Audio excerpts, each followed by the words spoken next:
Hi everyone, I wanted to talk just a minute about my dental sensory kits. So tonight I helped an office that is doing their own dental sensory kits make a little flyer to go with theirs to explain what all the parts are. So I'm going to go through just kind of quickly of how my kits that I put together are. We have a little mirror so that the patient can practice, or the caregiver can practice putting it in their mouth so they can taste, touch, and feel.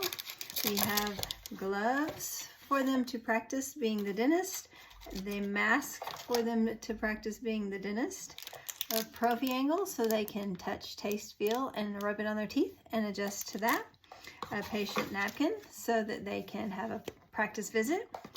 a saliva ejector so they can put it in their mouth, they can feel what it feels like on their tongue, on their cheek, and it tastes like plastic or it has a flavor to it so they can adjust to that. I have a little bite block in mind so they can adjust to having a bite block in their mouth, sideways, or the correct way, just for a few seconds at a time in case they have to do that eventually.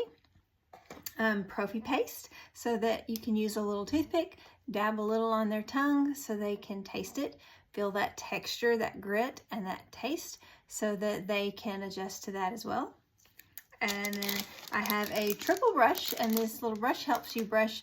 manually one arch at a time, roughly about 30 seconds to get each arch done, so that if they only have a few seconds to get in there, they're getting more done at the same time. I'll show you a little bit closer how it has 3 heads. And then I put a fluoride tray in there, not for fluoride, but so you can take it apart and they can practice holding something in their mouth for a few seconds at a time in case maybe they do need an impression at a later appointment. Maybe something that a space maintainer or an occlusal guard or something, and if not,